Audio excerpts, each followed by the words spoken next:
नमस्कार, आदाब। Crime petrol dial 100 में आप सबका स्वागत है। अक्सर चीजें जैसी दिखाई देती हैं वास्तविकता में भी वैसी ही हों, ये जरूरी नहीं है। जरूरी नहीं है कि सीधी दिखने वाली घटना सीधी ही हो, उसके पीछे के कारण कुछ और भी हो सकते हैं। ऐसे ही रहस्यों और जालसाजियों का अंबार है आज का क्राइम पेट्रोल डायल 100 का एक केस, जहां भरोसा, कर्तव्य और उम्मीद जैसे शब्द मानो दुनिया में अस्तित्व ही नहीं रखते थे और अतीत कुछ और ही भयावह कहानी कह रहा था। मैं ये देना आधा किलो और गोभी कैसे दी? हाँ, हो गया। बच्ची क्यों रो रही है इतनी? आपसे ना एक बच्चा संभाला नहीं जाता। इतना भड़क क्यों रही हूँ? मुझे क्या बच्चा संभालने का एक्सपीरियंस नहीं है। पहली बार बाप बना हूँ, टाइम तो लगेगा ना। मैं तो जैसे पैदा होते ही माँ बन गई थी ना।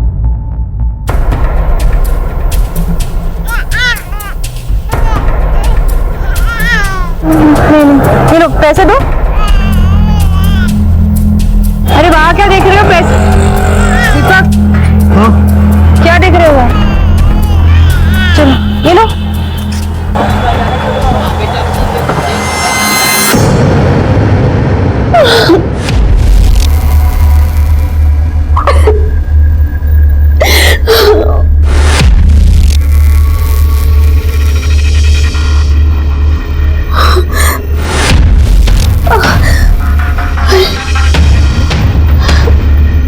बहुत भूख लगी है ना तुझे? हाँ। ये ले खाना, ले खा।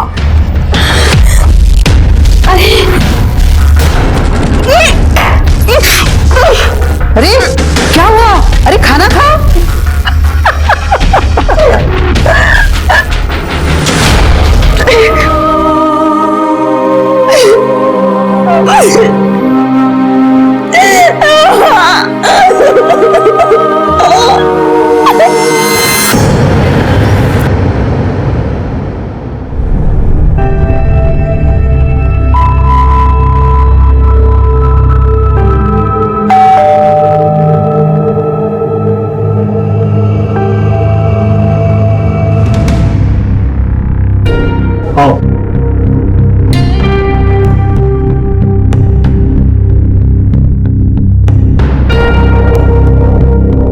आपने जितना पैसा मांगा मैंने दिया आपको। बस अब मेरा प्रोजेक्ट पास करवा दो आप। समझ लो आपका प्रोजेक्ट पास हो गया। अब आप जाके काम की तैयारी शुरू करो।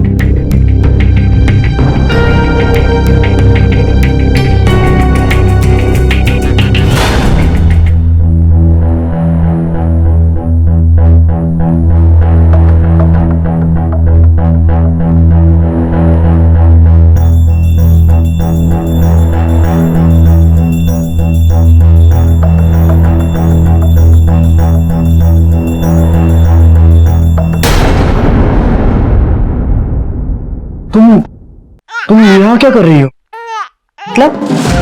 मतलब अभी तुम बाहर थी, अचानक से यहाँ? हाँ तो मुन्नी ने सुसु कर दी तो उसके कपड़े बदलने के लिए दूसरे कपड़े लेने आई हूँ। लेकिन तुम ऐसे बिहेव क्यों कर रहे हो? नहीं, बस यूं ही अचानक से तुम्हें देख लिया तो देखो मुझे ऑफिस के लिए लेट हो रहा है। अब मैं निकल रहा हूँ, शाम को मिलते हैं।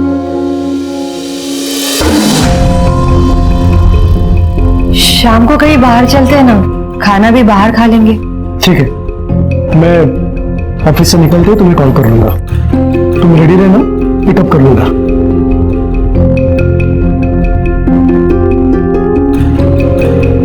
अरे आप गाड़ी नहीं लेकर जा रहे? ऑफिस कैसे जाएंगे? बहुत ट्रैफिक होता है, घंटों ट्रैफिक में खड़ा रहना पड़ता है, इसलिए मेट्रो से चला जाऊंगा। 10 मिनट में ऑफिस। ठीक है, अब शाम को मिलते। बाय।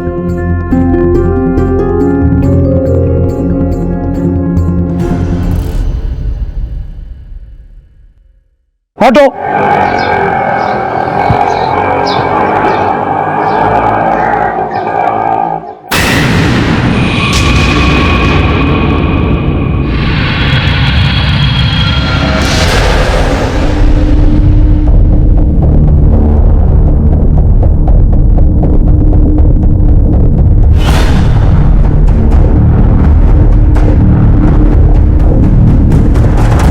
ऑटो।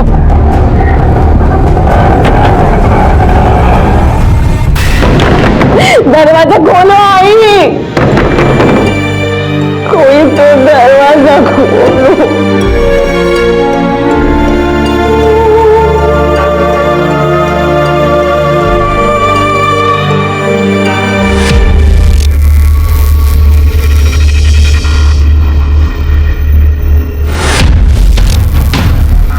ये तेरे लिए नहीं है, तेरा खाना ये है,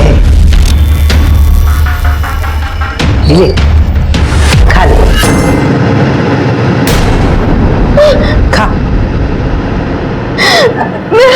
भूख लगी है ना तुझे, खा ये चूहा खा।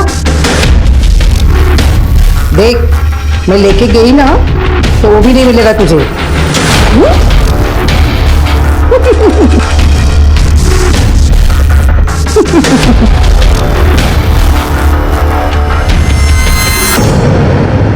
भूख लगी आई।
क्या हुआ, गाड़ी क्यों रोक दी?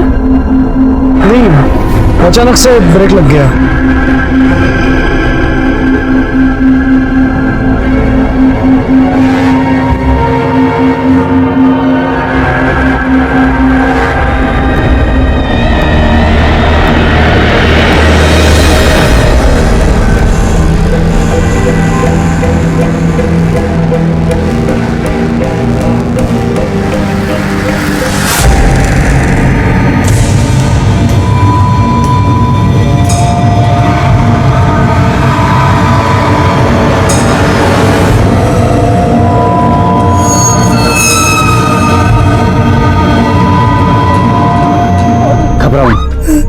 मैं हूं ना, तुम टेंशन मत लो, मैं सब कुछ ठीक कर दूंगा। चलो अंदर चलकर बात करें। नहीं, मुझे नहीं जाना, मुझे नहीं जाना। राखी मैं हूं ना, चलो चलो।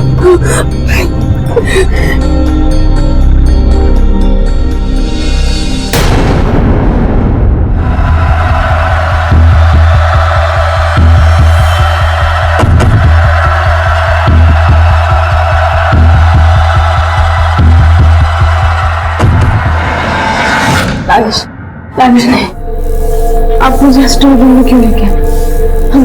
हम अपने बेडरूम में जाते हैं। हाँ आप चलेंगे चलेंगे, पर उससे पहले मुझे आई से बात करनी होगी, उनका गुस्सा शांत करना होगा ना, ताकि वो दोबारा तुम्हारे साथ ये सब नहीं करे। मैं आई को मनाने की कोशिश करूंगा, लेकिन तब तक तुम यहीं रुको स्टोर रूम में, ठीक है?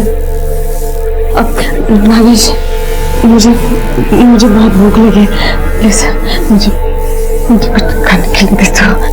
हाँ हाँ ठीक है, पर अभी नहीं, मैं आते वक्त तुम्हारे लिए जरूर कुछ खाने के लिए लेके आऊंगा, ठीक है? पक्का? पक्का।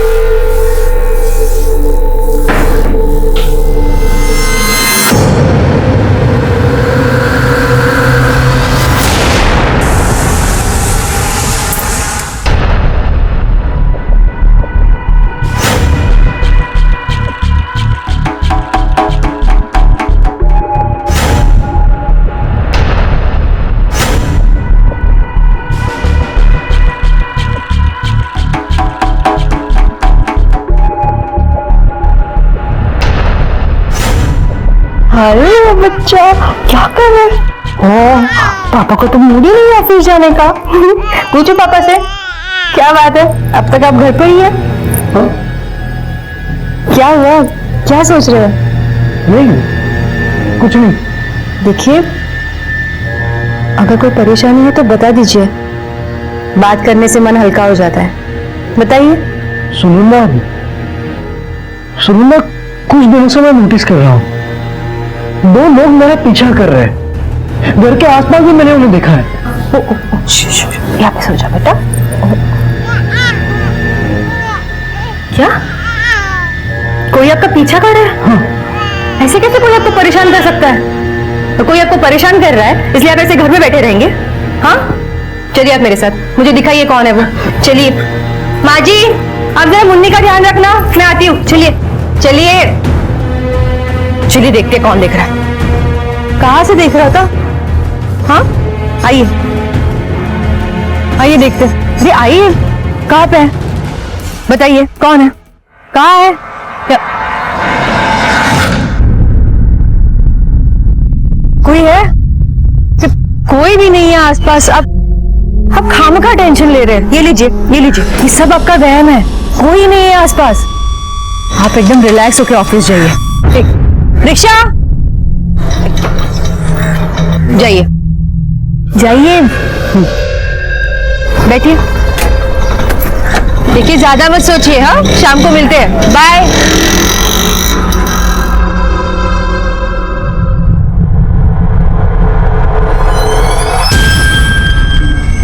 रुको, ये क्या? आई से छुप कर तुम्हारे लिए खाना लाया हूँ। कैसी हालत हो गई हमारे फैमिली की, लेकिन ये सब ना तुम्हारे बाबा की वजह से हुई है। अगर वो पैसे दे देते ना तो ये सब नहीं होता। अब पहले मुझे खाना दे दो, मुझे बहुत भूख लगी है। हाँ,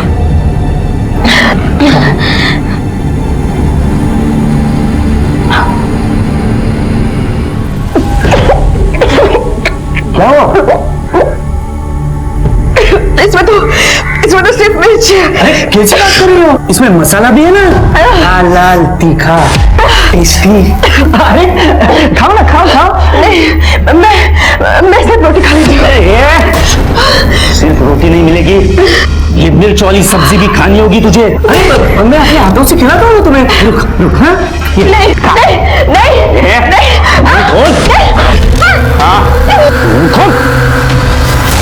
एक लड़की जिसे बंधक बनाकर और ऐसा करने के पीछे उनका मकसद क्या था?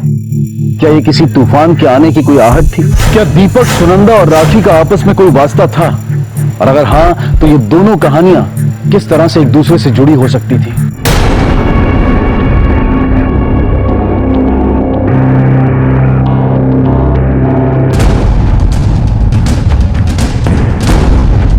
रुको, कौन हो तुम? क्यों मेरा पीछा कर रहे हो? किसने भेजा तुम्हें? पैसा हड़पने की कोशिश कर रहे हो? इनकम टैक्स वाले ने भेजा तुम्हें? नहीं, मुझे कुछ नहीं चाहिए तुमसे। अपनी बात क्यों मैं कैमरे हाथ उठा रहा है? तुम्हारे साहब को पहले बताओ, बड़ों से बात करने का तो तरीका ही नहीं है। बुजुर्गों से कैसे बात करते हैं इसकी तमीज नहीं है।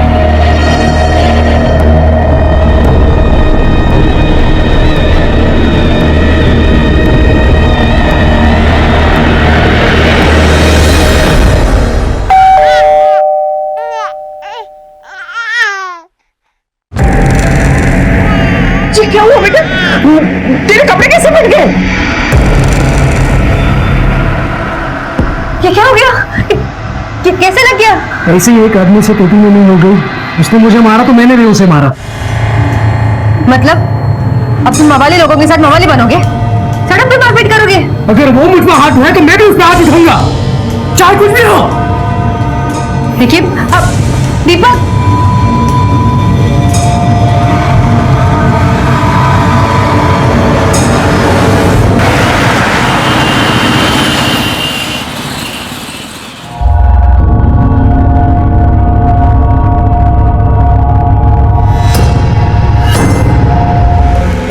रुको,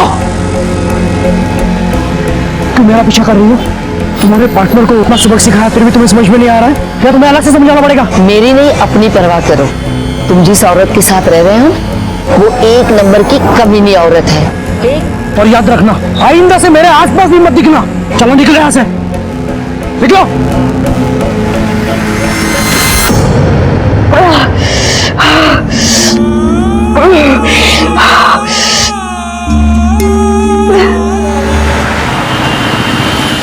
रुको, मैं भी आती तुम्हारे साथ। ये लीजिए माँ जी। वरना वापस किसी से झगड़ा करके आ जाओगे। वही करूंगा, तुम टेंशन मत लेना। पिछली बार भी यही कहा था तुमने, पर झगड़ा करके आ गए ना। मैं तुम्हारी एक बात नहीं सुनूंगी, मैं आ रही हूँ तुम्हारे साथ। सुनंदा सही कह रही है, ले जाओ इसे अपने साथ। ठीक है, लेकिन गाड़ी से लेट हो जाएंगे, मेट्रो से चलते हैं। नहीं नहीं नहीं, गाड़ी से ही जाएंगे। मैं कोई चांस नहीं लेना चाहती। मैं गाड़ी चलाऊंगी और तुम्हें ऑफिस ड्रॉप करके वापस आ जाऊंगी। चलो चलो माँ जी, आती हूँ मैं।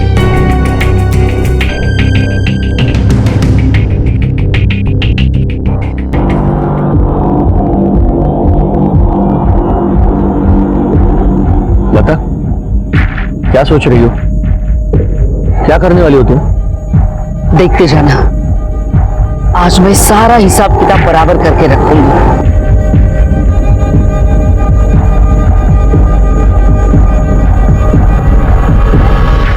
लता,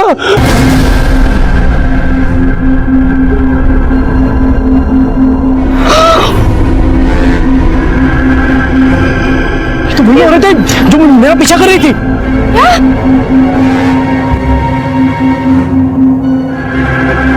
क्या कर दिया? अरे पागल आदमी, अरे पी के चला रहा क्या गाड़ी? नहीं वो, अरे उसके पहले इसको हॉस्पिटल लेके चलो। चलो चलो आओ भाई, हॉस्पिटल हॉस्पिटल।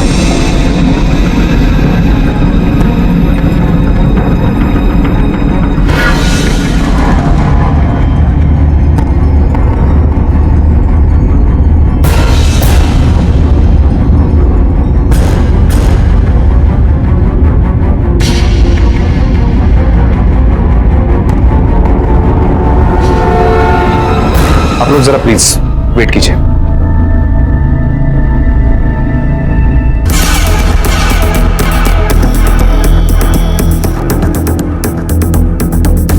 बाहर चोट के निशान नहीं है, मगर इंटरनल ब्लीडिंग हुई है, इसलिए केस काफी कॉम्प्लिकेटेड हो गया। इसलिए फिलहाल कुछ कहा नहीं जा सकता सर। ठीक है डॉक्टर। आप दोनों में से गाड़ी कौन चला रहा था? मैं चला रहा था, लेकिन इसमें मेरी कोई गलती नहीं है। वो औरत ही गाड़ी के सामने अचानक से आ गई। आप उसे पहचानते हैं?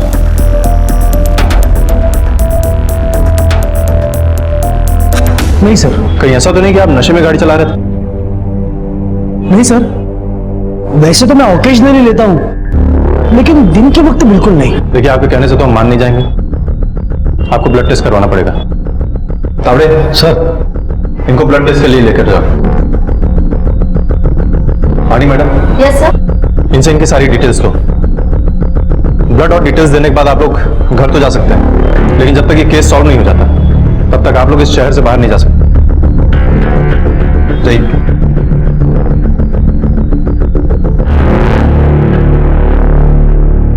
पाटिल सर, जरा एक्सीडेंट स्पॉट पे जाके देखो कि आसपास कोई सीसीटीवी कैमरा है क्या, और आसपास के लोगों से पूछताछ भी करो एग्जैक्टली हुआ क्या है। Okay sir.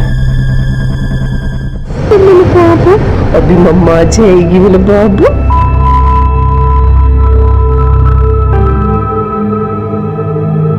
कहाँ रह गए थे तुम दोनों?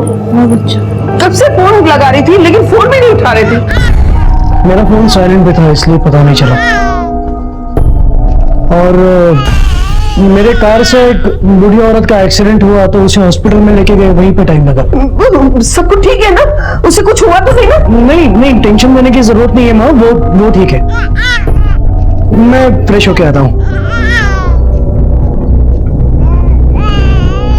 मैं मम्मी को दूध पिला के आती हूँ।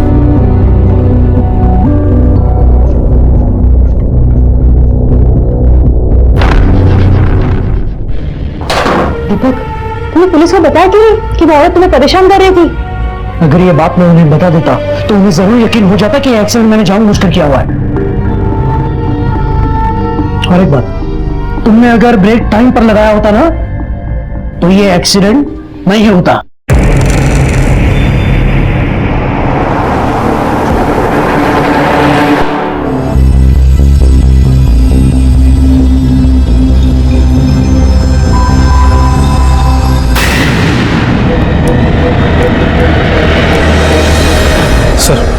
सर, जिस बूढ़ी औरत का एक्सीडेंट हुआ था उसकी मौत हो चुकी है सर। और आसपास के जितने भी पुलिस स्टेशन हैं सब जगह पता करो कि इस हुलिया और उम्र से मिलती कोई मिसिंग कंप्लेंट दर्ज है क्या। अगर कोई पहचान करता है तो उसको बॉडी हैंड ओवर करो। ठीक है सर।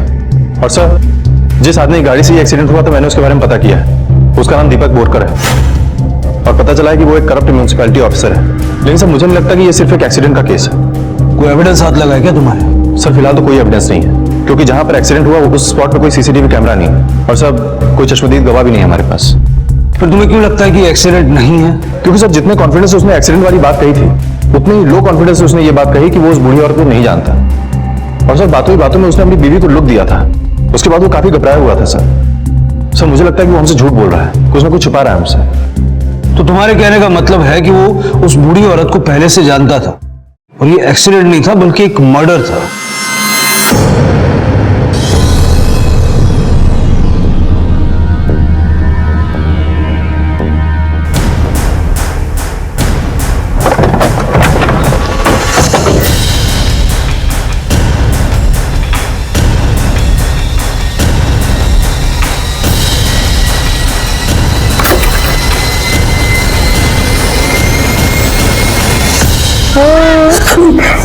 बेटा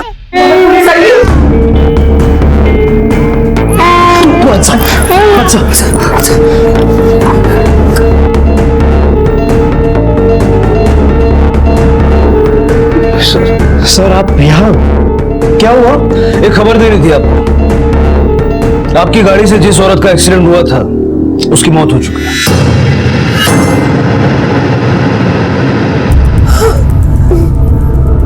इंस्पेक्टर साहब, इसकी कोई गलती नहीं है, इसने कुछ नहीं किया, इसने जानबूझकर उसे नहीं मारा।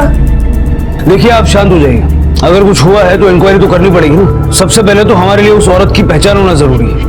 आप वाकई नहीं जानते थे उसको? आइंदा से मेरे आसपास भी मत दिखना। चलो निकलो यहाँ से, निकलो। मैं सच कह रहा हूँ, मुझे कुछ नहीं पता।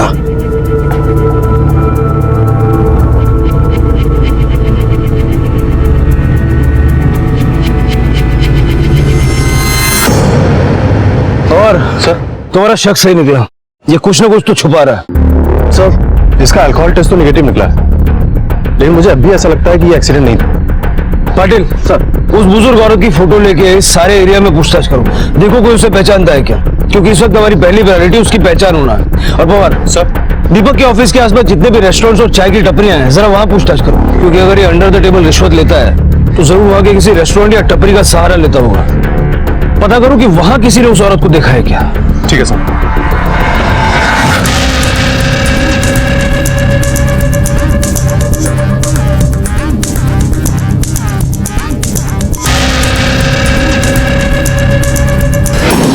एक रहस्यमय बुजुर्ग जोड़ा जिसमें से एक औरत जान गंवा चुकी थी और आदमी सामने होते हुए भी बेनाम और लापता था। दीपक का पीछा करने वाले वो लोग कौन थे और ऐसा करने के पीछे उनका मकसद क्या था? हर पल नई चौंकाने वाली घटनाएं सामने आ रही थीं जो पुलिस की तहकीकात को चुनौती दे रही थी।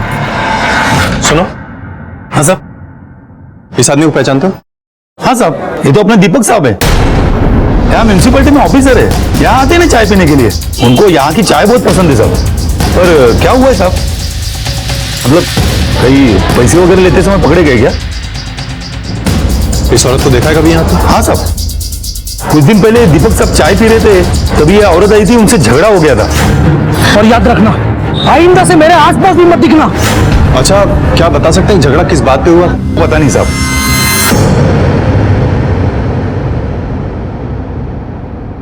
सर आप तो कह रहे थे ना कि रूटीन इंक्वायरी है, तो यहाँ क्यों? क्या हुआ भाई, बहुत घबराए हुए लग रहे हो। आपको पता चल गया क्या कि आपका झूठ पकड़ा गया? झूठ? कैसा झूठ? यही कि आप उस बुजुर्ग औरत को पहले से जानते थे, आपने उसे जान से मारने की धमकी भी दी थी और आखिरकार ये एक्सीडेंट का नाटक करके आपने उसे मार दिया। चलो बता, कैसे जानता था तू उससे? क्या रिश्ता था तेरा उसके साथ? मार! सर मैं नहीं जानता कुछ, बल्कि वो औरत ही मेरा पीछा कर रही थी। वो ही नहीं, उसके साथ और एक बुजुर्ग आदमी भी था। वो एक नंबर की कमीनी औरत है, एक न एक दिन वो तुम्हें बर्बाद करके छोड़ेगी। तू क्या मेरा मुंह तोड़ेगा? तेरे अपने बुरे दिन चल रहे हैं।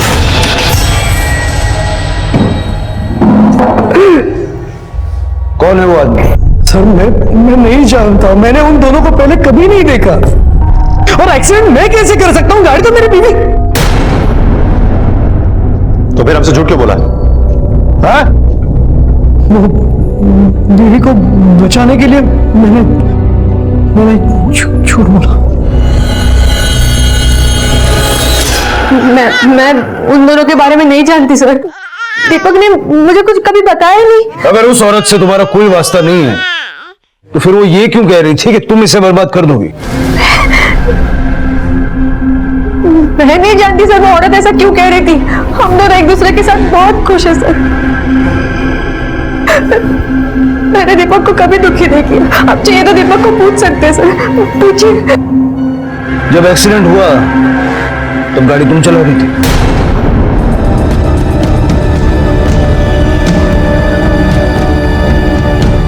जी सर, मैं चला रही थी गाड़ी। पर सर मैंने जानबूझ के वो एक्सीडेंट नहीं किया। मैं सच कह रही हूँ सर, मेरा विश्वास कीजिए। अगर आपको मुझ पर यकीन नहीं है तो आप मुझे अरेस्ट कर सकते हैं।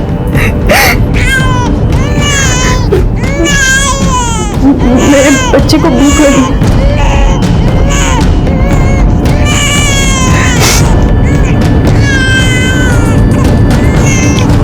तुम्हें हमारे साथ पुलिस स्टेशन चलना होगा, उस आदमी का स्केच बनवाना।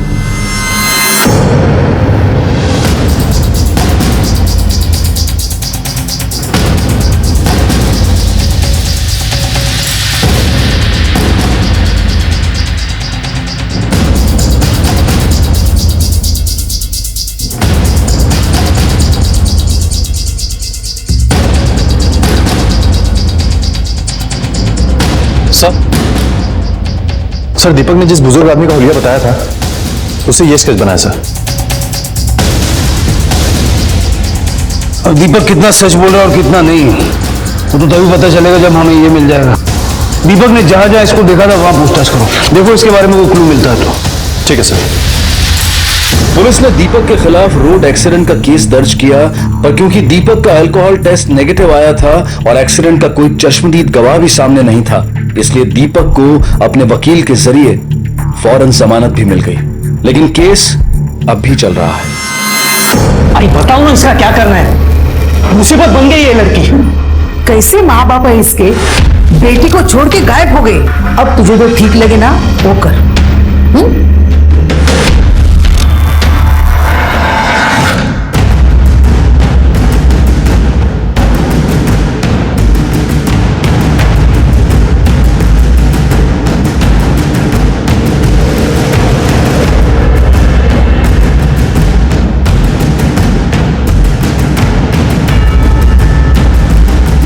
पंडित जी, आपने इस आदमी को कभी मंदिर आते हुए देखा है क्या? इसे तो मैंने कई बार मंदिर में देखा है। वो भगवान की मूर्ति के सामने बैठकर एक ही बात रटता रहता है कि भगवान मुझे उसे बर्बाद करने की शक्ति दे। मैंने पूछा भी एक बार इससे कि तू क्या बोलता रहता है, और उसने कोई जवाब नहीं। एक काम कीजिए, ये आदमी जैसे ही यहाँ पर आता है आप मुझे तुरंत इस नंबर पे कॉल कीजिएगा। ये रहा मेरा विजिटिंग कार्ड। जी चलो।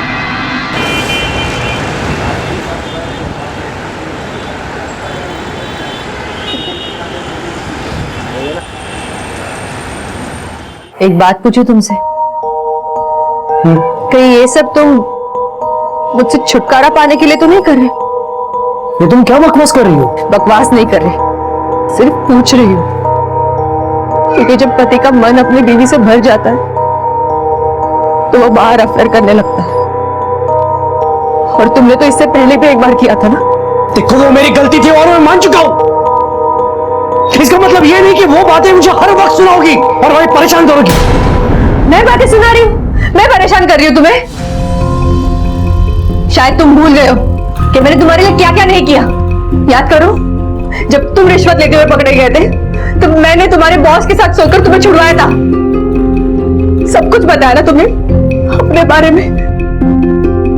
मेरे पहले पति ने मुझे कितना परेशान किया, कितना सताया था, सब बताया था तुम्हें मैंने। क्योंकि तुम जानबूझ के मुझे इस मुसीबत में फंसाना चाहते हो, है ना? और किस लिए? क्योंकि तुम्हारा बाहर किसी और की तरफ अफेयर चल रहा है। सुनंदा, सुनंदा,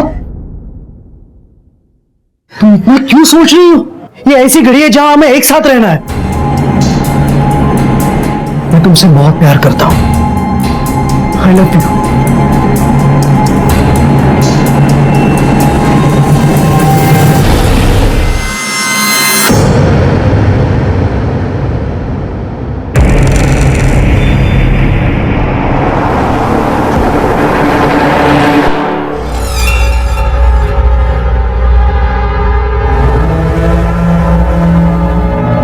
अब हम तुम्हारा बोझ नहीं उठा सकते।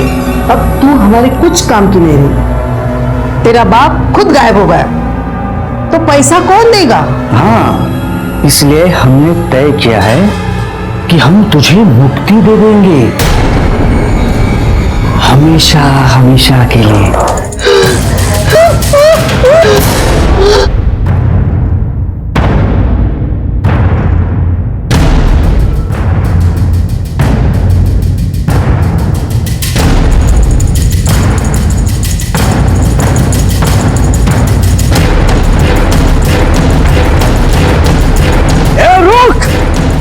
तेरी माँ को मारो, तुझे जिंदा नहीं छोड़ूंगा मैं।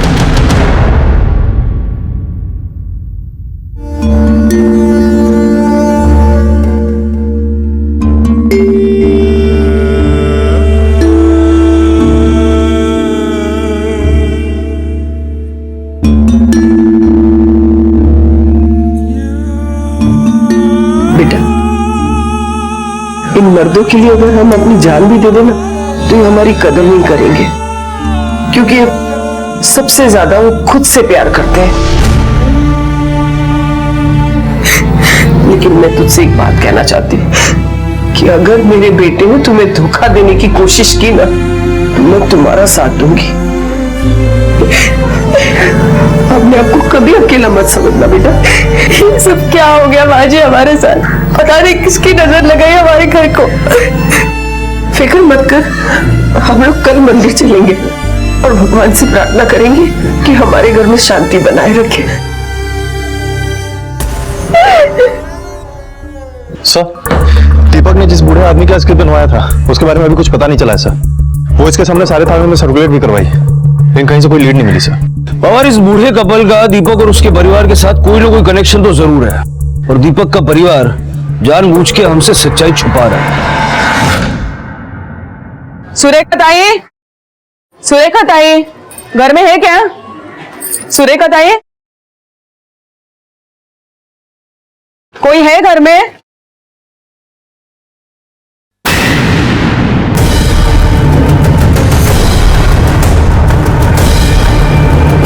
अरे कौन है? कौन हो?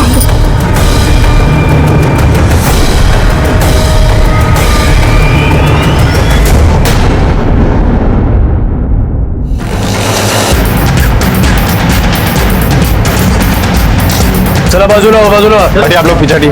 ठीक है,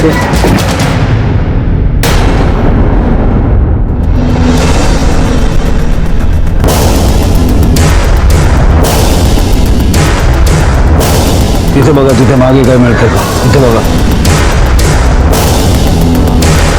सर। इसके हाथ की नस कटी हुई है, लेकिन आसपास कहीं भी खून के निशान नहीं है। लेकिन ये देखिए सर, लगता है इसका गला घोंट कर मारा गया है, क्योंकि गले पे ये निशान है।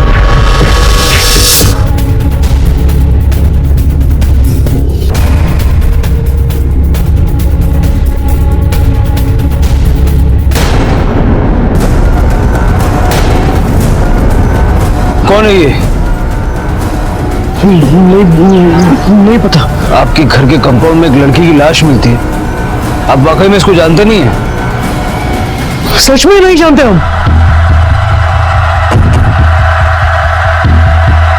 और बॉडी को पोस्टमार्टम के लिए भेजो। ठीक है सर। आपके परिवार के साथ एक के बाद एक घटना घटती जा रही है। पहले वो एक्सीडेंट और अभी ये मर्डर। सर बताए तो तब ना जब हमें कुछ पता हो। और सर हमें कुछ पता नहीं, हम तो खुद मंदिर गए थे घर की शांति की प्रार्थना करने के लिए, तो यहाँ ऐसा कुछ होगा ये तो हमें पता ही नहीं था। इस मोहल्ले में और भी तो घर है ना, तो फिर इतने सारे घर छोड़ के लाश आप ही घर के बाहर क्यों मिली? देखिए, आपके इस सवाल का जवाब हमारे पास नहीं है।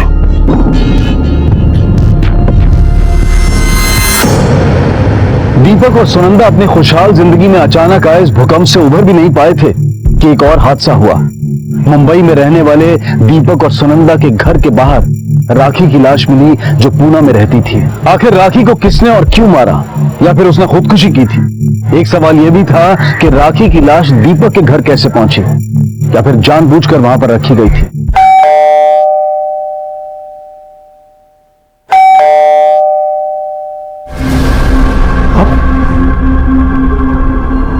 हमें आपके घर की तलाशी लेनी है। तलाशी?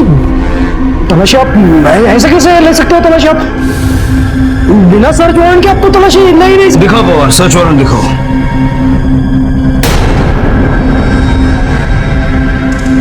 देख लिया?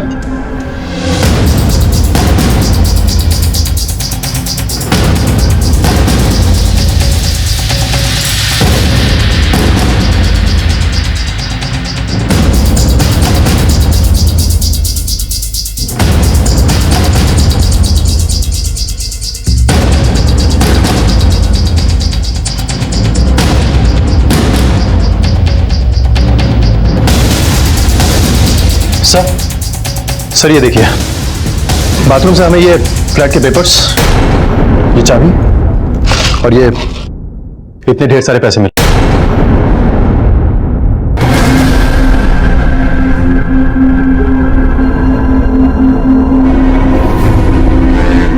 इस फ्लैट के बारे में आप लोगों को जानकारी थी? ये फ्लैट मैंने अपने बिजनेस के लिए लिया था, इसलिए इन्हें नहीं पता, और ये फ्लैट बिल्कुल खाली है। वो हम पता कर लेंगे, उसके लिए हमें तुम्हारी इजाजत की जरूरत नहीं है। लेकिन एक बात याद रखना, ये फ्लैट और ये पैसे, इन दोनों का हिसाब देना होगा तुम्हें कोर्ट में। और उस लड़की की फोटो महाराष्ट्र के सारे न्यूज़पेपर्स में छपवा दो, हो सकता है कोई पहचानने वाला मिल जाए। ठीक है सर। तुम सचमुच नहीं जानते उस लड़की को जिसकी लाश मिली थी, या तो हमसे कुछ छुपा रहे हो? नहीं। और फ्लैट, उस फ्लैट के बारे में कुछ नहीं जानते तुम? मुझे सब समझ में आ गया, तुम्हारा उस लड़की के साथ अफेयर चल रहा था, और तुमने वो फ्लैट उस लड़के के लिए ही लिया था, है ना? तुम दोनों मुझे पागल कर दोगे। तुम्हें मुझ पर विश्वास ही नहीं है तो मैं कुछ नहीं कर सकता।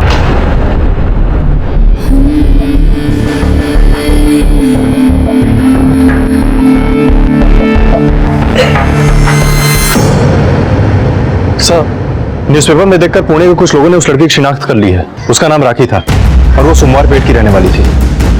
पुणे में रहने वाली लड़की की लाश मुंबई में दीपक के घर के कंपाउंड में मिलती है। तो और ये केस कॉम्प्लिकेटेड होता जा रहा है, हमें एक टीम को पुणे भेजना होगा। सर,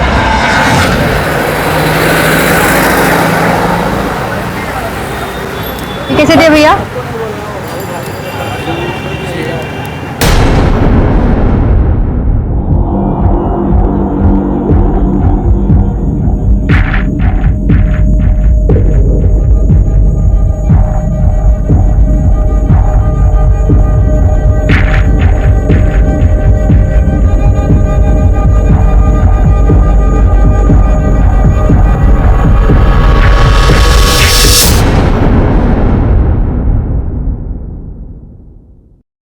ये क्या बैक टू बैक कर रही हो?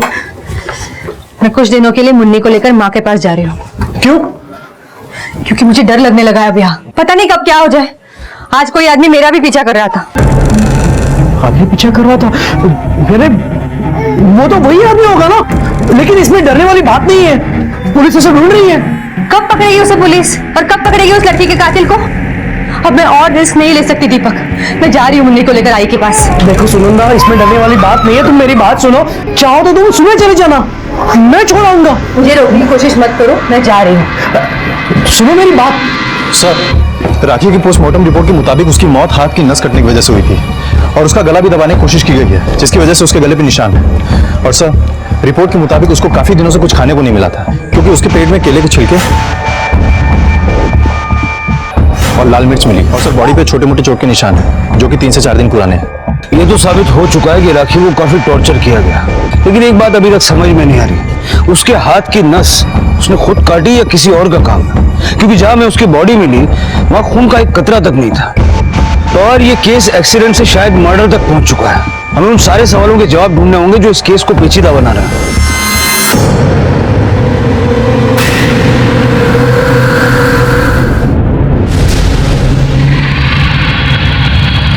पुलिस की जांच का दायरा मुंबई से पुणे जा पहुंचा था, लेकिन इस दायरे में सवाल बढ़ते जा रहे थे। कौन थे वो दोनों बुजुर्ग जो पहले दीपक और फिर सुनंदा का पीछा कर रहे थे और क्यों? और क्या राखी की मौत और बोरकर परिवार का आपस में कोई संबंध था? और ये लड़की कौन थी? और पुलिस को उन सारे रहस्यों का पर्दाफाश करना था जिसके लिए वो पूरी कोशिश कर रहे थे।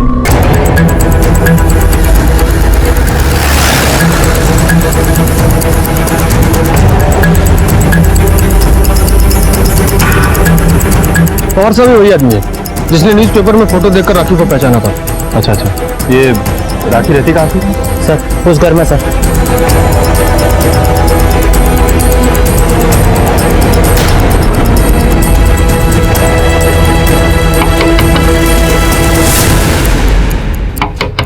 पुलिस है पुलिस।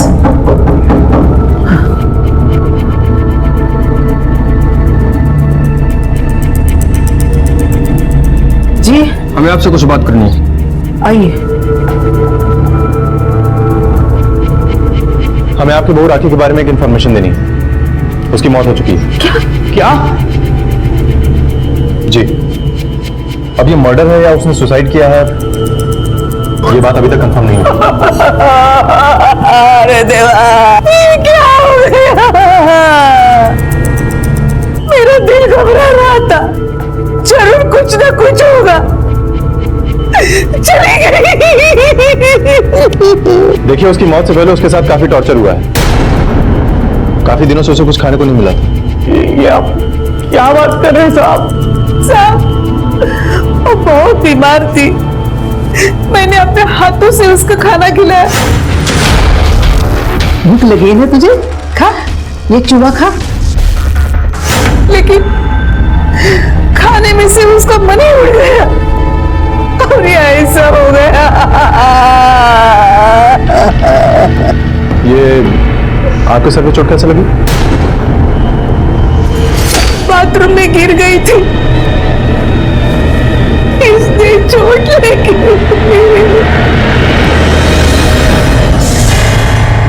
शिंदे साहब, मुझे पूरा यकीन है कि ये औरत हमसे कुछ छुपा रही है। अगर इसने वाकई राखी के साथ कुछ किया है तो ये हमें कुछ बताएगी नहीं।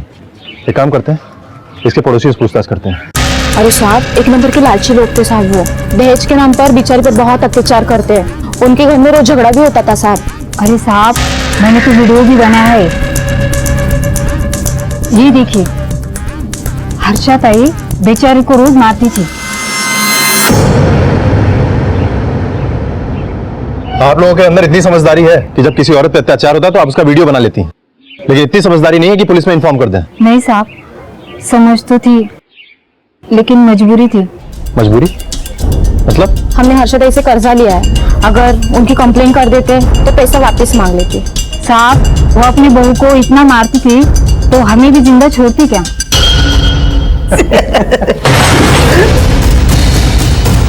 ये देखो,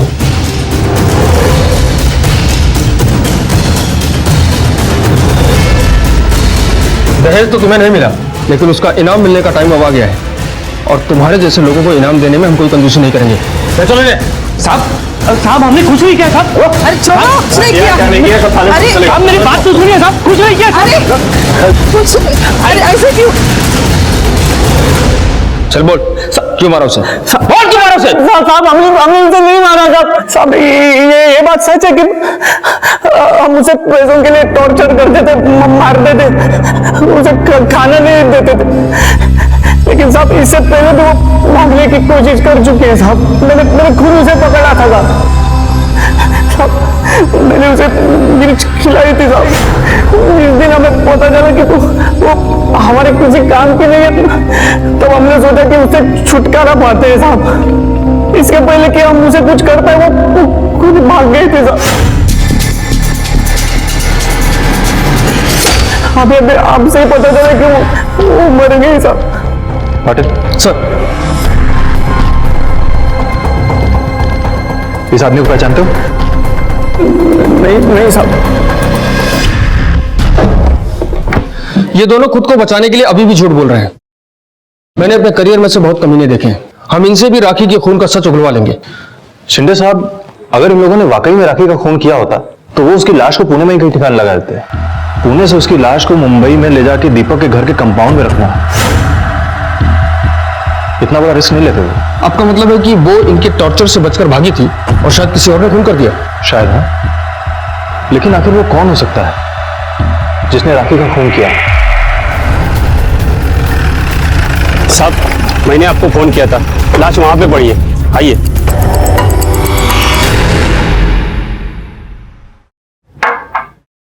सुनंदा को फोन किया, वो ठीक से पहुंच गई? कल रात फोन किया था, तब वो उसके माँ के घर पहुंचने वाली थी। उसके बाद मैंने फोन किया लेकिन उसका फोन स्विच ऑफ आ रहा था। इसका मतलब तूने सुबह से एक भी फोन नहीं किया?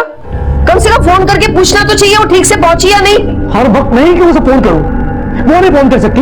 हर बात में अपनी मर्दानगी को बीच में मत लाया कर। फोन करके पूछो, कर फोन।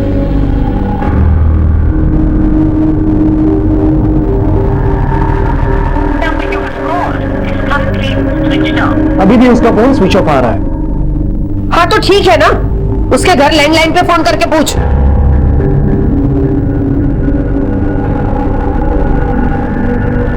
हाँ माँ जी, दीपक बोल रहा हूँ। सुनंदा का फोन स्विच ऑफ आ रहा है, जरा उसे देंगी क्या?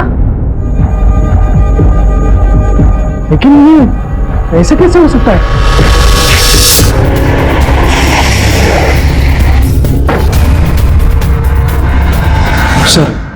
सर सुनंदा और मेरी बच्ची कल रात से गायब है। कल रात वो अपने मायके जाने के लिए निकली, लेकिन उसके माँ का कहना है वो कल रात घर पहुंची ही नहीं। रात को कितने बजे निकली थी? यही 8 साढ़े 8 के आसपास। सुनंदा की माँ का घर कहाँ है? माधव नगर। तो आप उसे छोड़ने क्यों नहीं गए? सर घर पास में ही है तो अक्सर वो अकेली चली जाती थी। आपका और उसका कोई झगड़ा हुआ था क्या? नहीं सर। आपको ये बात थोड़ी सी अजीब नहीं लगती है कि आपके साथ लगातार कोई ना कोई हादसा हो रहा है? कल रात को जब आपकी बीवी घर से गई, उसके बाद आप घर पर ही थे? हाँ, मैं घर पर ही था, कहीं नहीं गया। बल्कि मैंने उसे 2-3 बार फोन करने की कोशिश भी की।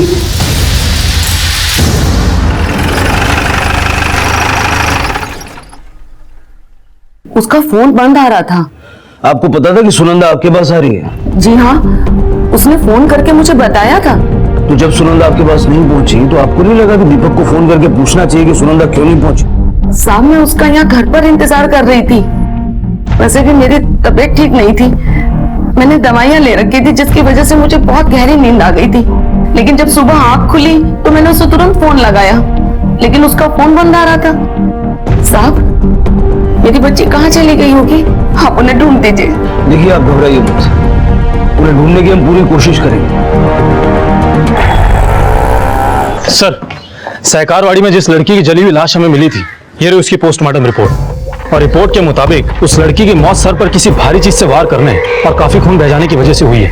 एक बात और सर, लड़की को मारने के बाद उसकी लाश को जलाया गया है। मौत का टाइम है 8:30 से 10:30 रात के। देशमुख, सुनंदा के घर से निकलने का टाइम और इस मर्डर का टाइम अप्रोक्सीमेटली सेम है। और ये सहकारवाड़ी दीपक के घर और सुनंदा की माँ के घर माधव नगर के बीच में पड़ता है, और सुनंदा का रास्ता भी वहीं से होकर गुजरता है। ये कोइंसिडेंस तो नहीं हो सकता।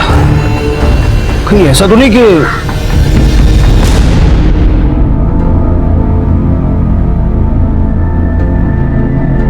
चाय। तुमने झूठ क्यों बोला? कौन सा झूठ? मैंने तुम्हें देखा है सुनंदा के घर के बाहर जाते ही तुम भी उसके पीछे बाहर निकले थे। वो तो मैं बस यूं ही टहलने के लिए गया था और 10 मिनट के बाद वापस भी आया।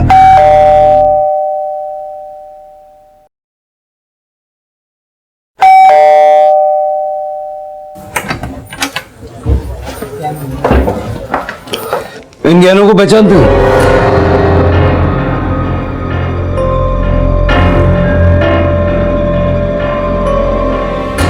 ये तो सुनंदा के गहने हैं।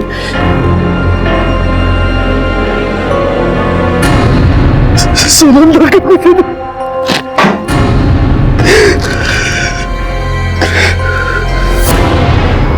मेरा बच्चा भी उसी के साथ था। हाँ, मेरा बच्चा भी उसी के साथ था। कहाँ है वो? उसके बारे में अभी कुछ कह नहीं सकते, लेकिन हम उसे ढूंढने की पूरी कोशिश कर रहे हैं। एक बात समझ में नहीं आती, ये सारी मौतें आपके आसपास ही क्यों हो रही हैं? अब तक कहना है कि ये सब मैं कर रहा हूं या मेरी वजह से हो रहा है ये। देखिए हम पहले से ही बहुत परेशान हैं और आप यहाँ आकर हमें और परेशान मत कीजिए।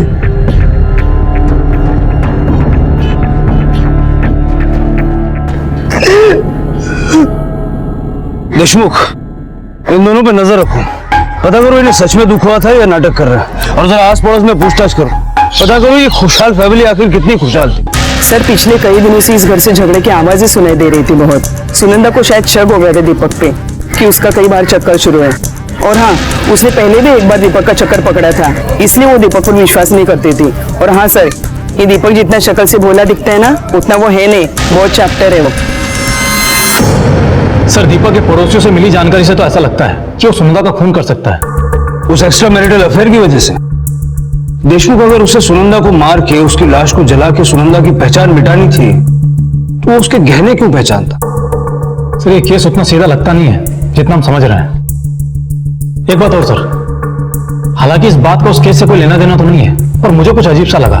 सर कल रात को एक औरत आई थी यहाँ पुलिस स्टेशन में।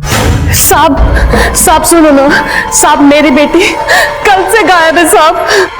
कॉल सेंटर की नौकरी पर गई थी, अब तक वापस ही नहीं आई, बहुत चिंता हो रही है उसकी। आप घबराइए मत, आप हमें उसका नाम, कॉल सेंटर का एड्रेस, उसका मोबाइल नंबर दे दीजिए। जैसे कुछ पता चलेगा हम आपको बता देंगे। जी सर, ये फोटो उसकी सब। उस लड़की का नाम मनीषा है। सर मैंने उस लड़की के कॉल रिकॉर्ड्स और मोबाइल लोकेशन मंगवाए थे, और सर इसके मुताबिक मनीषा के मोबाइल की लोकेशन कल रात को 9 बजे सहकारवाड़ी दिखा रहा है, और मनीषा इसी रास्ते से कॉल सेंटर आती जाती थी। ये देखिए सर,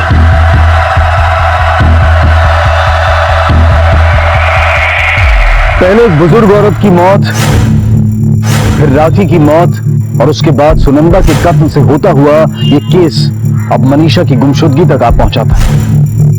चौंकाने वाली बात यह थी कि बाहर से देखा जाए तो किसी का किसी के साथ कोई संबंध पुलिस को नहीं मिला था, लेकिन क्या वाकई में सुनंदा की हत्या और मनीषा के गायब होने का आपस में कोई संबंध नहीं था? और अगर था तो यह संबंध क्या हो सकता था? साहब मेरी बेटी मनीषा का कुछ पता चला क्या साहब? देखिए फिलहाल तो पता नहीं चला, पर चल जाएगा। अच्छा ये आप इन दोनों को जानती हैं? नहीं साहब, मैंने कभी नहीं देखा इन दोनों को साहब। शायद मनीषा जानती हो, उसके दोस्त वगैरह हो। नहीं साहब, मनीषा के सभी दोस्तों को मैं अच्छे से जानती हूँ साहब, इन दोनों को तो पहले कभी नहीं देखा साहब। कौन है साहब ये दोनों? अजीब बात है देशमुख, हमें मिलने वाली हर लीड दीपक की तरफ इशारा कर रही है, लेकिन राखी के साथ या मनीषा के साथ उसका कोई भी कनेक्शन हमें नहीं मिला, और ना ही अब तक हमें उसके बच्चे के बारे में कोई लीड मिली है। सर ऐसा भी तो हो सकता है कि दीपक सुनंदा से छुटकारा पाना चाहता हो, या उसने खुद ही सुनंदा को ठिकाने लगा दिया, या उसकी सुपारी दी हो। नहीं देशमुख, जिस तरह उसके घर के बाहर लाश मिली है, मुझे नहीं लगता कि वो इतनी हिम्मत करेगा, और हमारे लिए सबसे पहले ये पता लगाना जरूरी है कि उसका बच्चा कहाँ है, और जो जली हुई लाश हमें मिली है वो किसकी है। एक काम करो, सुनंदा की माँ अनुपमा और मनीषा की माँ पार्वती, दोनों का डीएनए सैंपल लो और बॉडी के साथ मैच करके देखो। Yes sir.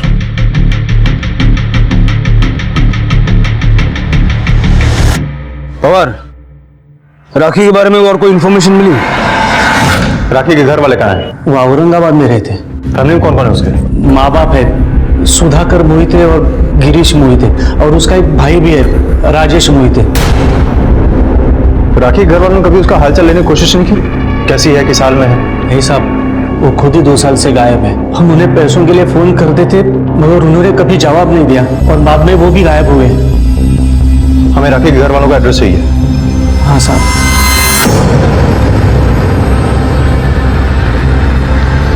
हेलो सर, राखी के माँ बाप को पता चल गया है, वो औरंगाबाद में रहते हैं। हाँ सर, मुझे भी ऐसा लगता है कि शायद वहां से कोई लीड मिले। ठीक है सर। शिंदे साहब, अब हमें औरंगाबाद जाना होगा।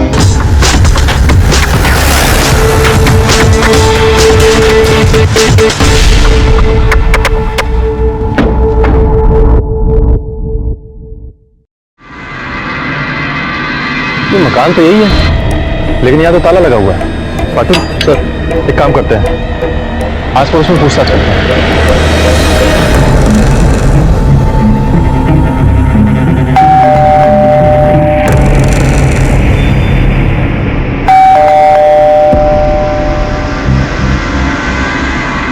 लगता है घर पे कोई नहीं है। सुनिए जी सर। बता सकते हैं कहाँ गए हैं? ये तो पता नहीं कहाँ गई, पर हाँ आज सुबह ही पूरा सामान लेकर कहीं चली गई। ठीक है, आप जाइए। हाँ पवार सर, सुनंदा की माँ आज सुबह सामान लेकर कहीं चली गई है। घर पर ताला लगा हुआ है। पवार जितनी जल्दी हो सके पता करो कहाँ गई है। Yes sir. पाटिल सर। देखो अंदर कोई है तो बुला के ला। जी सर।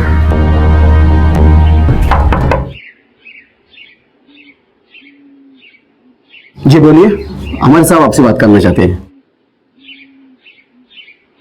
जी बोलिए। मैं Mohan Pawar, police sub inspector, Mumbai. नमस्ते।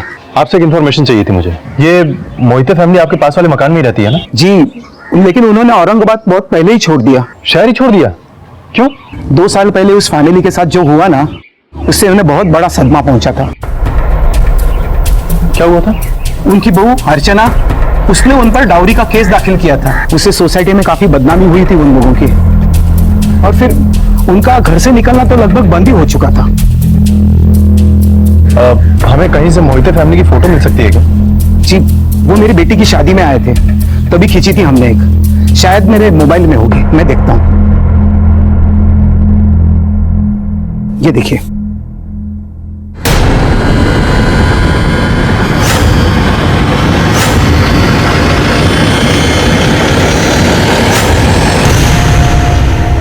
क्या आप हमें अपनी बेटी की शादी की एल्बम दिखा सकते हैं? जी, वो मेरे घर पर ही है। आप चलिए ना, कुछ चाय ठंडा। नहीं प्लीज, आप एल्बम ले आइए। जी।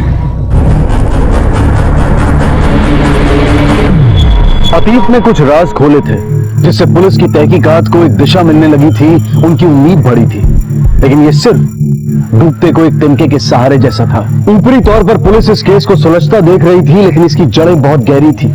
समय बीतता जा रहा था और न जाने अभी कितने और चौंका देने वाले सच सामने आने बाकी थे। सर, मनीषा की मां पार्वती की डीएनए रिपोर्ट आ गई है, और रिपोर्ट के मुताबिक पार्वती का डीएनए उस जली हुई लाश से मैच करता है।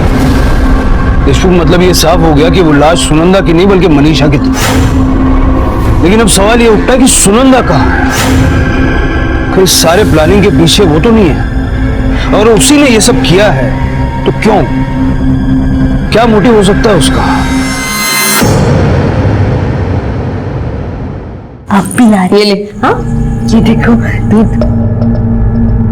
कितनी बार समझाया आपको, बच्चे को दूध ठंडा करके देना चाहिए। क्या चाहती है आप, मेरी बच्ची का मुंह जल जाए? हाँ, एक तो तू बच्चा पैदा करके बैठ गई है, बैठे बैठाए मुसीबत मोल ले ली है, ऊपर से मुझ पर चिल्लाती है। भगवान से तो डरो, कितने पाप कराए आपने मुझसे, सबका हिसाब होगा एक दिन। कितनी खुश थे मैं दीपक के साथ, सब कुछ अच्छा चल रहा था, लेकिन आज सब बर्बाद हो गया। इसकी जिम्मेदार भी तू है।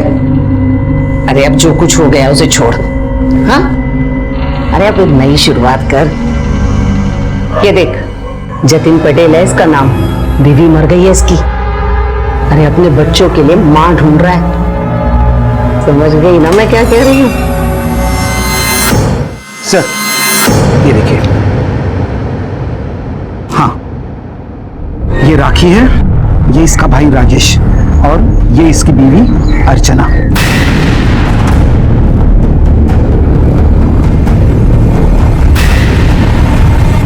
मतलब सुनंदा राखी की भाभी है? मैं इसकी एक फोटो ले सकता हूँ? जी।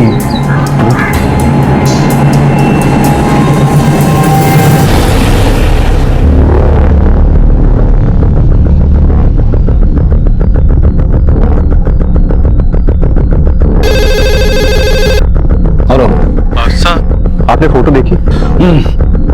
अब समझ में आ रहा है कि उसने राखी की लाश और अपने सास ससुर को क्यों नहीं पहचाना।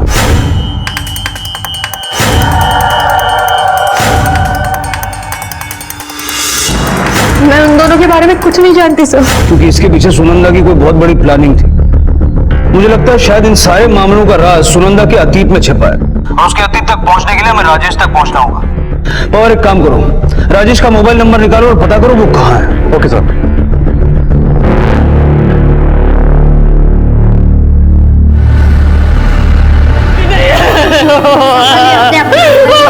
मेरी बच्ची को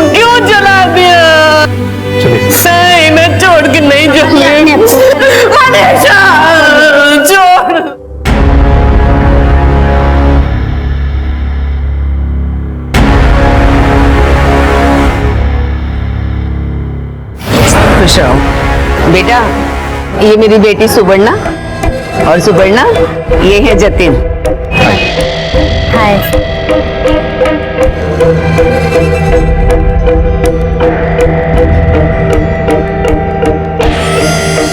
बेटा, मैं और सुवर्णा ही एक दूसरे का सहारा है।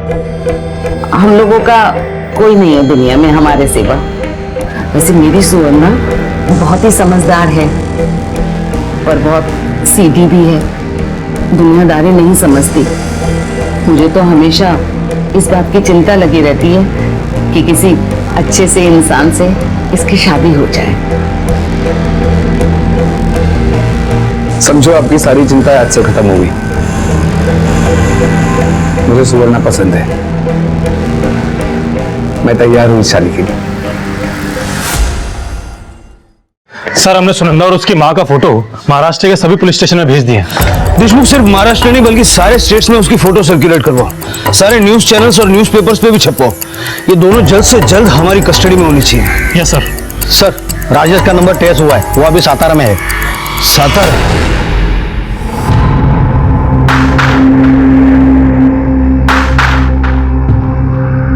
जतिन से शादी होने के बाद इस बच्ची का क्या करना है, कुछ सोचा है? क्या करना है मतलब कि अरे जब तक हमारा काम नहीं हो जाता तुझे इस बच्ची से दूर रहना पड़ेगा ना। ला, ये बच्ची मुझे दे, अभी से दूर रहने की आदत डाल ले। ला, दूर रहो मेरी बच्ची से। खबरदार मेरी बच्ची को हाथ लगाने की कोशिश भी की तो। अरे अरे सुन तो।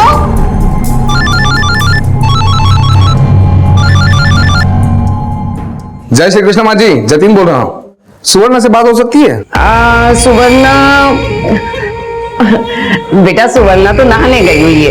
एक बहुत अच्छी खबर थी, सोचा था सबसे पहले सुवर्णा को बोल दूं। उसे कहना कि मेरी पंडित जी से बात हो गई है, उन्होंने दिसंबर की तारीख निकाली है। बहुत अच्छा मुहूर्त है, कह रहे थे सालों बाद ऐसा मुहूर्त मिलता है। अरे बेटा, इतना लेट शादी करने की क्या जरूरत है? इंसान अच्छा मिलना चाहिए। मैं तो सोच रही हूँ कि अगले महीने ही शादी हो जाए ताकि मैं आराम से गंगा नहा लूं। ठीक है, मैं एक बार फिर से पंडित जी से बात करके देखता हूँ। हाँ। अच्छा, जय श्री कृष्ण।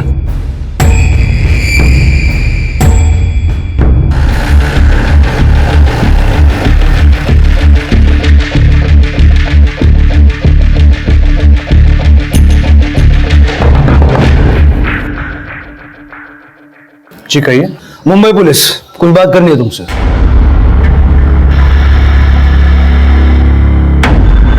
अरे वाह, आप भी यही हैं? आपको तो हम कब से ढूंढ रहे हैं। चलिए अच्छा है, पहले आपके बेटे से बात करते हैं, फिर आपसे बात करते हैं। राजेश, मुझे तुम्हारी बीवी और बहन के बारे में सब कुछ जानना है। अच्छा होगा अगर सीधे तरीके से बता दो, वरना हमें पुलिस वाले तरीके अपनाने पड़ेंगे। सर, मेरी बीवी अर्चना एक नंबर की कमीनी और घटिया औरत थी, लेकिन वो सबके सामने ऐसा नाटक करती थी जैसे उससे सीधा और कोई है ही नहीं। आपको नाश्ते में पोहा पसंद है ना? मैंने वही बनाया आज आपके लिए। वाह वाह वाह, क्या बात है। Thank you. पानी। अरे पिताजी, माँ जी। सीधे रहो बेटा। अरे खुश रह, सदा सुहागत रहो।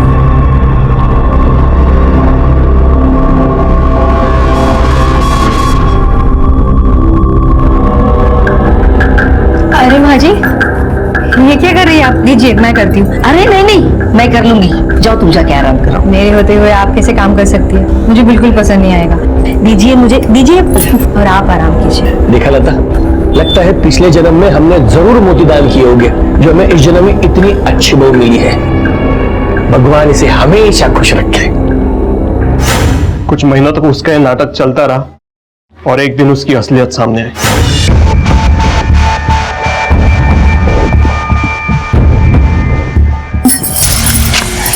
क्या कर रही हो ये? कुछ नहीं, वो एक सोने का हार बहुत सुंदर सा था, पसंद आया था, वो लेने के लिए पैसे ले रही थी। अच्छा, ये पैसे गोल्ड के नेकलेस के लिए नहीं रखे, इमरजेंसी के लिए रखे। इन्हें गलती से भी खर्च मत करना। बजोड़ो।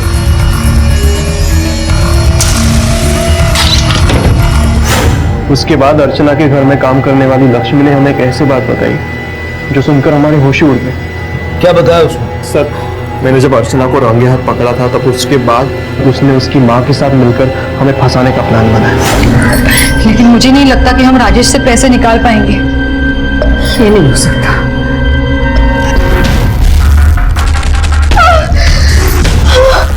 जब सीधी उंगली से नहीं निकलता तो उंगली टेढ़ी करनी पड़ती है। लक्ष्मी, ओ लक्ष्मी, कहाँ है? जल्दी आ। देख लक्ष्मी देख, मुझे कुछ समझ में नहीं आ रहा। अब तो मुझे राजेश से अपनी बेटी को छुटकारा दिलाना ही पड़ेगा। मैडम जी, मदद कीजिए ना हमारी। देखिए ना, इसका पति शराब पी के इसे रोज मारता है, इससे दहेज मांगती है, ना मिलने पर इसे परेशान करे रहती है। मदद कीजिए मैडम जी हमारी। राजेश हाय हाय, राजेश हाय हाय, राजेश हाय हाय, राजेश हाय हाय, राजेश हाय, अरे कहाँ घुस रहे आप लोग? राजेश हाय हाय, राजेश हाय हाय। क्या हो रहा है यहाँ पर? कुछ नहीं रहो। सर क्या हुआ? आपकी बीवी ने आपके खिलाफ घरेलू हिंसा की कंप्लेंट की है। आपको हमारे साथ थाने चलना होगा। सर, ऐसा कुछ भी वो नहीं, ये झूठ बोल रही है। झूठ वो नहीं, तुम बोल रहे हो। कोई अपने आप को इतनी बुरी तरह से मार सकता है क्या? देख लो। मैं तुम्हारे आगे हाथ जोड़ती हूँ, पैर पड़ती हूँ तुम्हारे। तुम जानती हो, मैंने आज तक तुम्हें कभी बहू नहीं।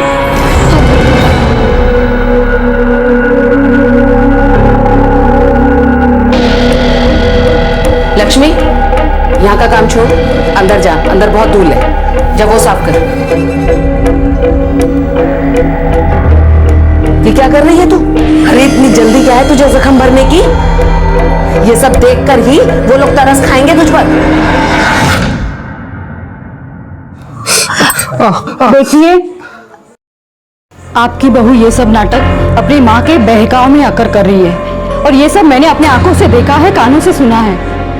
तो उस दिन आपने पुलिस के सामने ये सब बताया क्यों नहीं? देखिए, मुझे पुलिस के लफड़े में नहीं पड़ना है। मुझे लगा आपको आके मुझे बताना चाहिए, इसलिए मैंने बता दिया। अब आगे क्या करना है आप लोग सोचो, मैं चलती हूँ। राजेश, आपकी बीवी केस वापस लेने के लिए 50 लाख रुपए मांग रही है। क्या? 50 लाख? सर, इतने पैसे हम कहाँ से लाएंगे? नहीं दोगे तो जिंदगी तो बर्बाद होगी ही, ऊपर से जेल जाओगे वो वाला।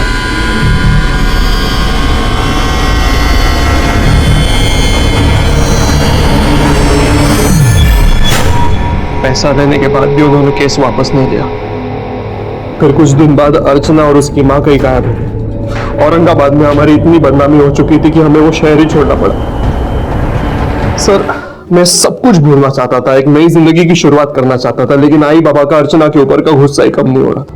फिर एक दिन हमारे किसी रिश्तेदार ने कहा कि अर्चना मुंबई में, और वहां उसने दूसरी शादी कर ली। मैंने इस बात का अनसुना कर दिया, लेकिन मेरे माँ बाप अर्चना को सबक सिखाने और उससे बदला लेने मुंबई चले गए।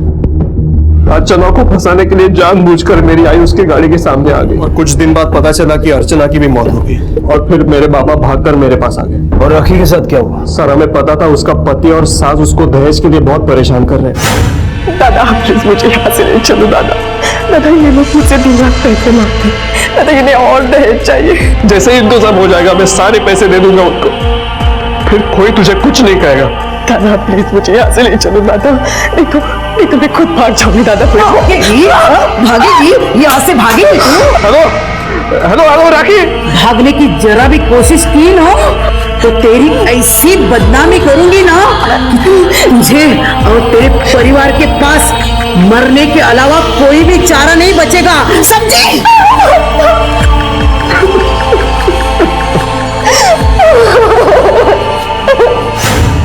पर मेरे पास पैसे जमा ही नहीं हुए कि मैं मेरी बहन की ससुराल वालों को दे पाऊं। कुछ दिन बाद वो ससुराल छोड़कर भाग गई, और उसने मुझे फोन किया।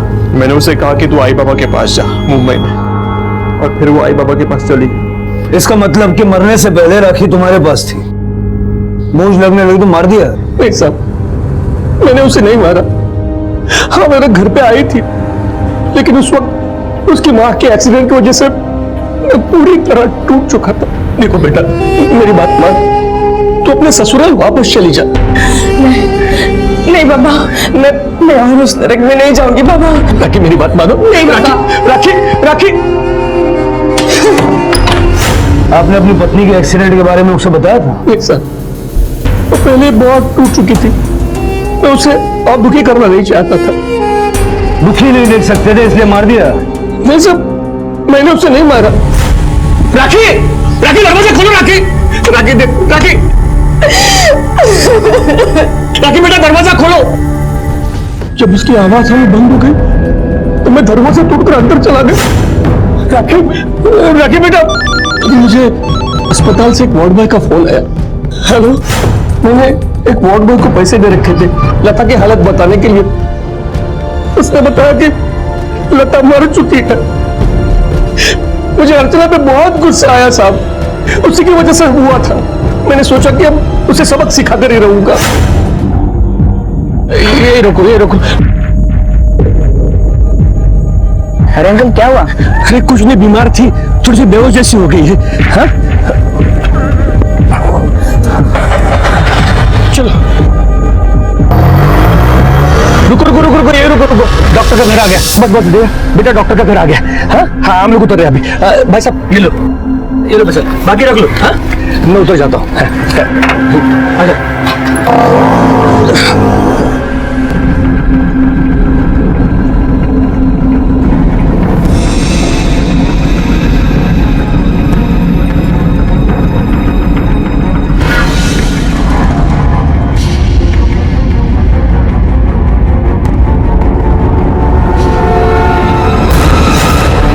और मैंने अर्चना से बदला लेने के लिए ये सब कुछ किया। वजह कोई भी हो, क्राइम क्राइम होता है।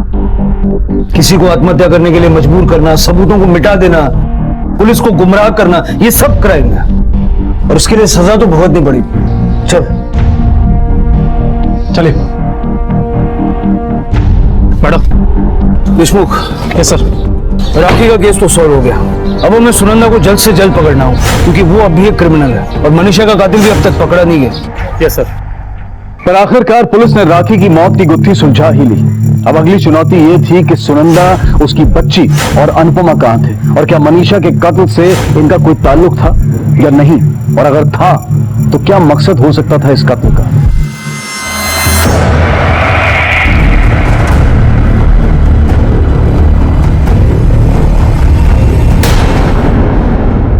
सर, सुनंदा को वाशी पुलिस ने अरेस्ट कर लिया है।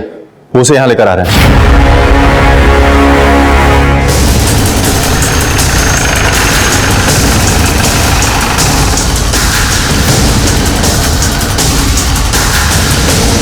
वाशी पुलिस को फोन आपने किया था? जी सर, ये मेरे घर पैसे मांगने आई थी, लेकिन प्लीज मुझे पैसों की बहुत जरूरत है। मैं हाथ जोड़ती हूँ तुम्हारे सामने, प्लीज मुझे पैसे दे दो।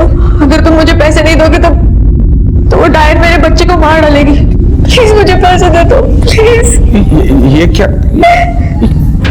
कर रहे हो तुम? क्या है ये सब? अब तुम्हारा बच्चा? इन्हें नहीं पता था सर कि मेरी एक बच्ची भी है। लेकिन तुम्हारी माँ अपनी ही नातिन को क्यों मारेगी? वो मेरी माँ नहीं है सर, वो सास है मेरी। 16 साल पहले उसके बेटे के साथ मेरी शादी हो गई थी। शादी के कुछ दिनों बाद एक कार एक्सीडेंट में मेरे पति की मौत हो गई। मेरी सास उसकी मौत के लिए मुझे ही जिम्मेदार ठहराती थी और उस गिल्ट में मैं मेरे सास के हाथ की कठपुतली बन गई सर। वो मेरी शादी कराती थी और वहां से पैसे चुराकर हम कहीं और भाग जाते थे सर। पर मैं दीपक से सच में प्यार करती थी। हमारी एक बच्ची भी है और उसी बच्चे को मेरी सास लेकर भाग गई है सर। बस सब बहुत हो गया। मैं जतिन से पैसा मांगने नहीं जाऊंगी। तुम चाहे जो कर लो, मैं नहीं जाऊंगी। तू तो सर के बल चलकर जाएगी। अरे बच्चा मुझे दे। अरे क्या कर रही हो माजी? अरे पैसा लेकर आ और अपनी बच्ची ले जा, और जब तक पैसा लेकर नहीं आती तेरी बच्ची मेरे पास रहेगी। जब इसने ये सब मुझे बताया तो मुझे लगा कि मुझे पुलिस को फोन करना चाहिए। अगर ये उस औरत के साथ होती तो मुझे फोन करने नहीं देती। मुझे लगता है ये सच बोल रही है सर। इसकी बच्ची को ढूंढिए प्लीज।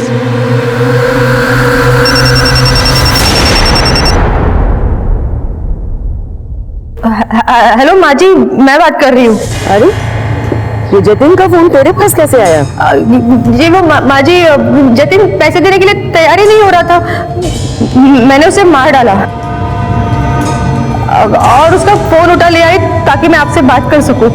माँ जी कहाँ है आप? और मेरी बच्ची कैसी है? बंद कर ये झूठी कहानी बनाना।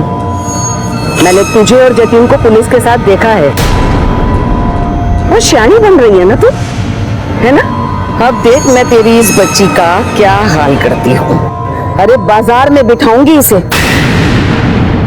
जितना नुकसान तूने मेरा किया है ना, एक एक पाई वसूल करूंगी इससे। माँ जी मेरी बात सुनिए।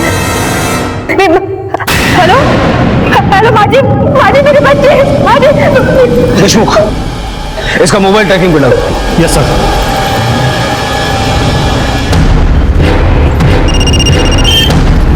बोलो देशमुख। अनुपमा और वो बच्ची जिस गाड़ी में है वो आपकी गाड़ी से 1 किलोमीटर की दूरी पर है।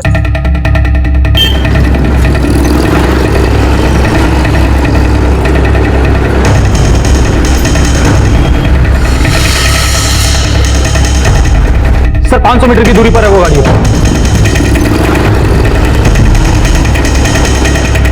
सर राइट लीजिए। राइट आगे से राइट लो। Sir first left.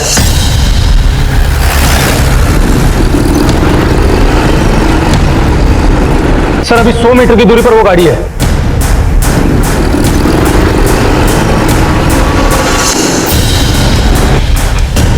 Sir 20 metre की दूरी पर आपकी गाड़ी के सामने जो गाड़ी है उसी में ही अनुपमा और वो बच्ची है। रिक्शा थांबो।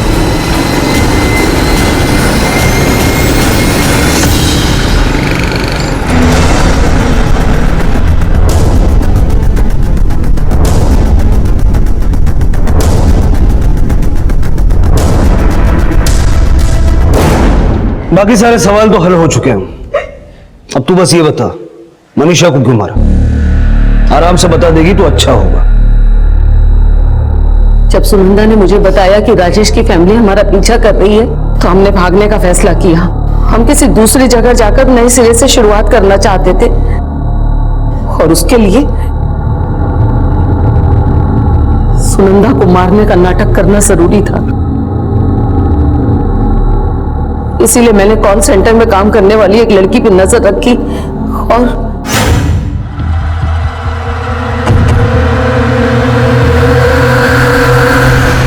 सर मैं सच कह रही हूँ, मैं नहीं जानती थी कि इसने किसी लड़की का खून भी किया है।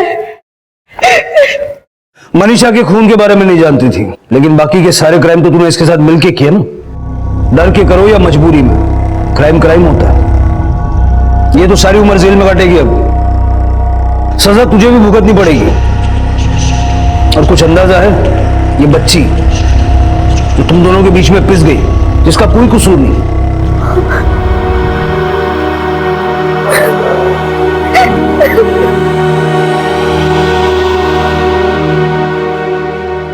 सुनंदा पर अनुपमा का जालसाजी में साथ देने के लिए, अनुपमा पर जालसाजी और हत्या के लिए, सुधाकर पर पुलिस को गुमराह करने के लिए और दीपक पर रिश्वत और आय से ज्यादा संपत्ति के केस में मुकदमा चल रहा है। दहेज लेना और देना दोनों कानूनन जुर्म है। बावजूद इसके दहेज प्रताड़ना और उसकी वजह से लड़कियों की हत्या के मामले लगातार बढ़ रहे हैं। बुराई का जवाब बुराई से देने की सोच से केवल अपराध पनपता है, जो सिर्फ जेल की काली दीवारों तक ले जाता है। इसी विचार के साथ अब मैं अनूप सोनी आपसे विदा लेता हूं। फिर मुलाकात होगी अगले एपिसोड में एक और चौंका देने वाले केस के साथ। तब तक अपना और अपने परिवार का ख्याल रखें और देखते रहें क्राइम पेट्रोल डायल 100। सबक एक को सीख हम सबको। जय हिंद। इस तरह के और भी एपिसोड देखने के लिए हमारे चैनल को सब्सक्राइब करें और बेल आइकन दबाना ना भूलें।